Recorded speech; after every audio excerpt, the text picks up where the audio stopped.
Every family has a mistake, my mother posted together with a picture of my 9-year-old daughter. My dad and my sister both liked it. My daughter said, "That's me." I didn't cry. I took action. 3 days later, they received a letter and started screaming. It was supposed to be an ordinary Saturday lunch. Nothing special. Chicken roasting, sunlight slanting across the table, my husband pouring iced tea. For once the world was quiet, or it should have been. My daughter Astrid came out of her room when I called her. She looked fine at first, same soft dress, same careful braid, but there was something about the way she walked. Shoulders tight, chin tucked in, like she'd already been scolded for something I hadn't caught yet. She sat down without a word and stared at her plate. The silence hit me harder than any argument. Astrid was never chatty, but she was never this quiet. "Not hungry?" I asked, keeping my voice light. She shook her head, fork sliding between her fingers. My husband, ever the peacekeeper, tried next. "Hey, champ, you okay?" No answer. She moved a carrot across the plate like she was rearranging planets. The clock ticked. The smell of roast chicken thickened the air. I felt the hairs on my arms rise. Something was wrong, something already broken before we sat down. "Long morning?" I asked. "You look tired." Still nothing. I tried humor. That's what you do when panic's not allowed. "What, did I overcook the carrots again? I swear they were orange when I started." She didn't even smile. My husband gave me that look. Half worry, half don't push her right now. But the quiet was heavy, like the house was holding its breath. Then Astrid's fork clattered against the plate. She stood up so fast her chair scraped the floor. "Astrid!" She was already walking down the hall. We listened to the footsteps fade, then come back. She returned holding her tablet pressed to her chest like a shield. Her eyes were red but dry. She set it on the table, pushed it toward me, and whispered, "That's me." The screen glowed between us. A photo of her from last month, one I'd posted privately, now sat on my mother's public page. The caption, "Every family has a mistake." Underneath, my father's thumbs up, my sister's little heart. I stared at the words until they stopped making sense. Then they made too much. Astrid's voice was quiet, flat. "Grandma's right." She turned and walked back to her room, closing the door softly, politely, like she was afraid of disturbing us further. For a moment no one moved. My husband broke the silence first. "What the hell is that?" My throat closed up. I didn't even finish. My hands were shaking, but my voice wasn't, "It's what they really think." The kitchen suddenly felt too bright. The air smelled like burnt sugar. I stared at the tablet again, as if the caption might change if I blinked. "Maybe it's a joke," my husband said weakly. I almost laughed. "Then they should try stand-up. They'd kill." He didn't answer. I picked up the tablet and took a screenshot, one for the post, one for each like evidence. That's what you do when you've spent your whole life being told you imagined it. You keep proof. I stood up, walked to the counter, and dialed. Mom answered on the second ring. "Ada!" "Hi, sweetheart." Cheerful, like nothing had happened. "Take it down." "What?" "The post. Delete it." A pause. Then the sugar-coated tone that always meant trouble. "Oh, don't be dramatic, darling. It's just a saying." She saw it. She shouldn't be online unsupervised then. She's 9. Well, maybe if she behaved better. I hung up before she could finish. The click felt cleaner than I expected. Behind me, my husband exhaled. "You're not going to let this go, are you?" "No?" I scrolled again, reading every comment, every reaction, family, friends laughing along, a few polite emojis. Nobody asked what kind of person calls a child a mistake. My hands felt steady now. Cold, but steady. I walked to Astrid's door and knocked. "Honey?" No answer. I opened it a crack. She sat on her bed, arms around her knees, the tablet face down beside her. "Do you want to talk about it?" I asked. She shook her head. "Okay," I said softly. "But you know that's not true, right? You're not a mistake." She looked up for the first time. Then why did she write it? Because cruelty never needs a reason. Because they did the same thing to me, just quieter. Because they can't stand anything that doesn't fit their script. I didn't say any of that. I just said, because she's wrong. She nodded once, as if filing it away, then whispered, "Can we block them?" "Yeah," I said. "We can." When I came back to the kitchen, the tablet still lay open on the table. The screen had gone dark, but the words burned behind my eyes. I opened my laptop, logged into every account, and started cutting ties one by one. Unfriend, block, delete. Each click sounded like a lock turning. My husband leaned against the counter. "You sure about this?" I looked at him. "They called our daughter a mistake, I'm sure." He nodded slowly. "What are you going to do?" I smiled. Thin, humorless. What I should have done years ago. I gathered every screenshot into a folder, saved copies to the cloud, printed a set for good measure. I wasn't thinking revenge yet. I was thinking permanence. From Astrid's room came the faint sound of a door closing, then quiet humming.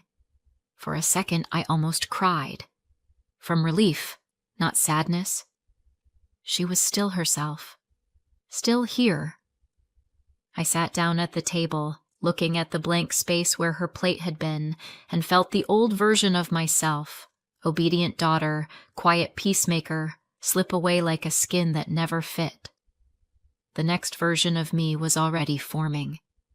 I turned off the light, looked once more at the glowing tablet, and whispered, "This ends here." 3 days later, they received a letter and started screaming. It wasn't the first time they'd called someone in our family a problem.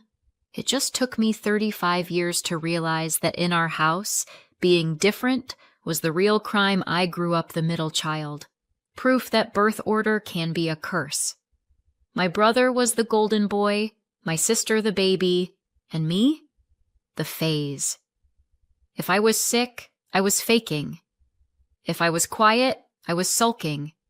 If I tried to help, I was in the way. I learned early that you only got noticed when you messed up. By high school, I'd perfected invisibility with occasional flashes of trouble. People got angry at me, and I never knew why. Once I answered a question honestly, "No, I don't like group projects." And the room went dead. Apparently, truth sounds like attitude when it comes out of the wrong mouth. So I stopped asking what I'd done wrong and started assuming it was everything. When I was small, the only person who didn't treat me like a problem was my grandmother. She was the family's official odd one, which meant she was quiet, particular, and didn't bother pretending. She lined up her teacups by size, wore the same soft cardigan every day, and talked to me like I was a person, not a chore. They said she was eccentric. Later, when her memory slipped a little, they upgraded her to crazy. But she was the only one who ever looked at me and didn't sigh first. I think she saw something familiar, the same sharp edges she'd spent her life sanding down. After she died, Mom told me not to dwell on her stories. One of them was about the house, how she'd wanted me to have it one day. I was a teenager. I assumed she meant sentimentally, not literally. Mom called it a misunderstanding, just something she said at the end. I never saw the will, but sometimes I wonder if it wasn't a misunderstanding at all. When I became a mother, I thought I'd escaped all of it. The labels, the silence, the way love came with conditions. For a while, I believed I had. Then Astrid arrived, and the pattern came back wearing a smaller pair of shoes. Astrid arrived shining and literal and too smart for everyone's comfort. She could take apart a clock but couldn't tell if someone was joking. Teachers called her bright but intense. My parents called her just like her mother. I never knew which was supposed to be the compliment. From the start, she tried so hard to fit in, it hurt to watch. She studied other kids like an exam, when to laugh, how long to look. And when she finally relaxed, she got it wrong. Didn't answer a cousin fast enough, and suddenly she was snobby. She thought she'd failed the test. I knew she'd passed the pattern. Years of appointments followed. Labels thrown around like confetti, ADHD, anxiety, behavioral issues. Then one doctor spent more than 15 minutes with her and said the word no one else had. Autism. Not the kind people think they can spot. The kind you only see when you know where to look. High masking, they called it. Copying, scripting, pretending. Holding it together in public.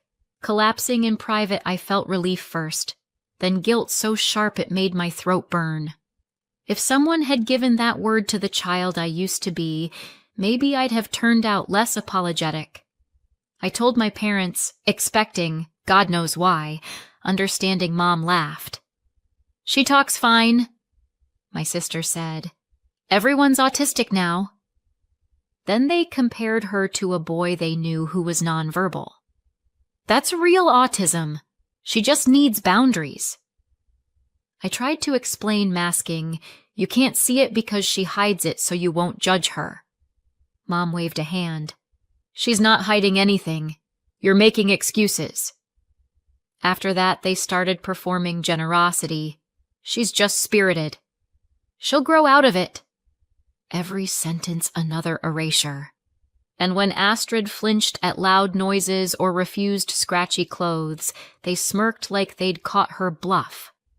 At dinner one night, Mom forced a hug on her. Astrid stiffened. Mom laughed. See? She's dramatic. Just like you were. That word again. Dramatic. Family code for wrong in a way we don't care to understand. I bit my tongue till it hurt. She was 9. I was back to being 10. Later that night, Astrid asked, "Why does Grandma say I'm weird?" I told her, because she doesn't have another word for special. Dry humor's the only thing that keeps me from screaming. But the truth was simpler and sharper. They can't stand what they can't fix. And they can't fix what isn't broken. That was when I started keeping receipts, texts, comments, moments. Not because I planned revenge, but because I knew one day they'd pretend none of it happened. When Mom posted that photo, it didn't come out of nowhere. It was the punchline to a joke they'd been telling my whole life. They'd called me dramatic. Then they called Astrid defective. Different generation, same script. They made me the problem once. They weren't going to do it to her. That was the moment I stopped being their daughter and started being her mother. The morning after the post, I didn't cry. I made coffee, opened my laptop, and looked up property lawyers. By noon, I was sitting in front of one, Sabrina Holt. Calm, sharp, the kind of woman who looked like she'd never once apologized for taking up space. I admired that about her immediately. "I need to find a will," I said. "Or a copy of one." Sabrina didn't flinch. "Whose?" "My grandmother's. She told me once that her house would be mine. Everyone said she was confused, but I don't think she was. I think they lied." She leaned back, assessing me. "And you believe there's a legal document?" "I believe my family hides everything that doesn't fit their story," I said. So yes? Her smile was small but real. Fair enough. I can pull probate records and land title filings. If she left it to you, we'll find it. And then what? Then, she said, we make them give it back. I laughed. Short, sharp, a sound that startled even me. Good.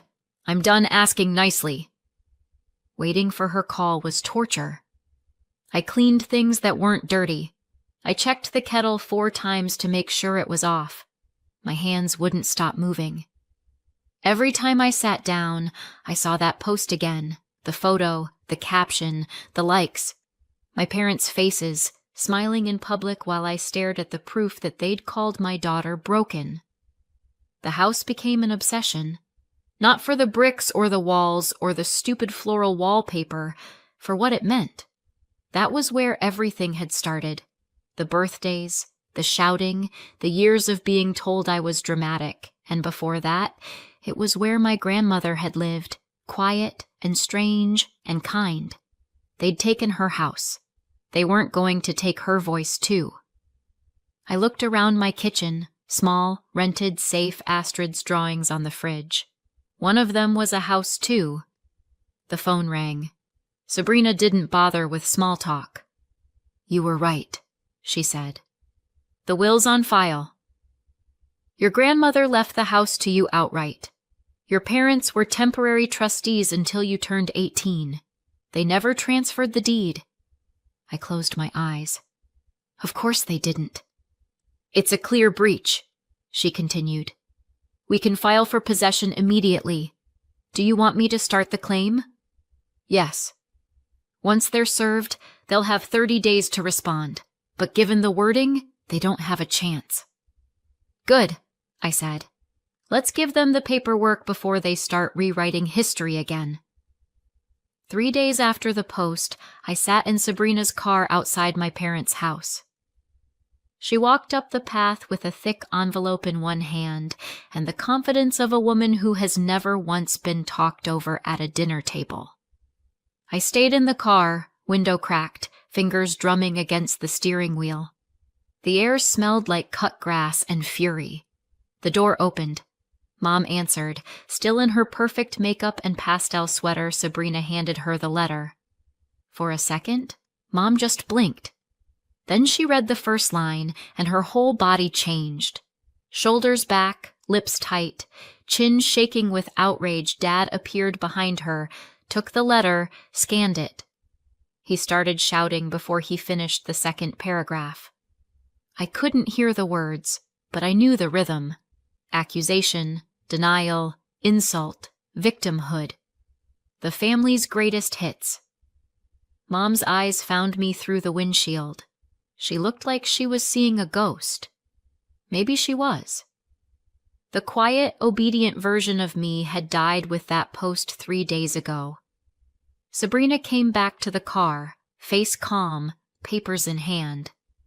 That went well, she said. I smiled. Better than Christmas. We pulled away while their voices still echoed down the driveway. The calls started before we reached the next street. First Mom, then Dad, then my sister. I ignored the first 5, answered the 6th. Mom's voice came through cracked with rage. You can't do this, Ada. She wasn't thinking straight when she wrote that will. She was the only one who ever did, I said. Dad shouted in the background. You'll ruin this family. You already did, I replied. Mom tried again, softer now. Do you even hear yourself? You're making us homeless. No, I said. I'm reminding you whose house you've been living in. You ungrateful... I hung up. The click was better than applause. That night, Astrid sat at the table drawing again. She didn't ask what had happened. She just looked up once and said, You look different. Do I? I asked. Yeah, she said. Not scared? I almost laughed. I'm not. Not anymore. She smiled faintly and went back to her sketch. The page was a small house surrounded by sky. I stood there a moment, watching her draw, feeling the air finally move through the room. Maybe this was rebellion. Not screaming, not smashing plates, just refusing to stay quiet when the truth was already loud. They'd spent my whole life calling me difficult. Now they could call me plaintiff. And honestly, I think that's progress. The envelope from Sabrina arrived on a Tuesday morning, thick, heavy, official-looking. I didn't even need to open it to know what it was. My parents had decided to fight back. They'd filed a counterclaim, saying my grandmother was mentally unfit when she left me the house. The same grandmother who paid their bills, cooked their dinners, and outlived most of her critics, Sabrina called before I'd even finished reading the letter. "They're claiming she was incompetent," she said. Her tone was calm, measured, like she was telling me the weather. "And?" I asked. "And they'll lose," she said. "But it's going to get ugly first." I laughed, though it came out too tight. "Ugly's fine. I was raised for it." The next few weeks were a blur of paperwork and whispers. Small towns don't need breaking news. They just need someone to break. Mom took the scenic route to self-destruction. She started by complaining at the church coffee hour, then moved on to the PTA. "She's trying to steal the house," she said, "and she's making up some disorder for Astrid to excuse her behavior." By the end of the week, half the town had heard that my daughter wasn't really autistic, and that I was the unstable one. At first, people nodded along.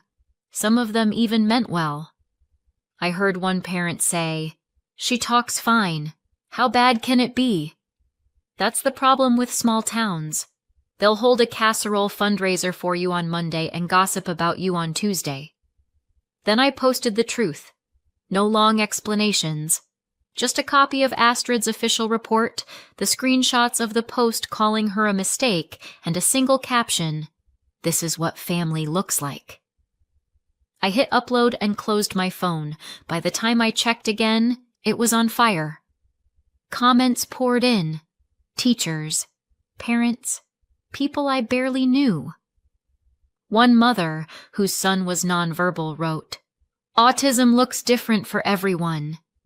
You don't get to use our kids to mock yours." The tide turned fast. The same neighbors who used to wave at my parents in the grocery store suddenly couldn't make eye contact. The church quietly paused their volunteer positions. The PTA disinvited them from the next meeting. They wanted a crowd. They got a jury. Meanwhile, Sabrina built the case.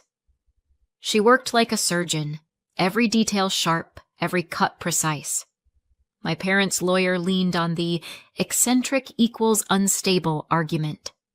"She lined up teacups," he said in court filings, as if that were proof of madness. Sabrina countered with bank statements, letters, and witness affidavits.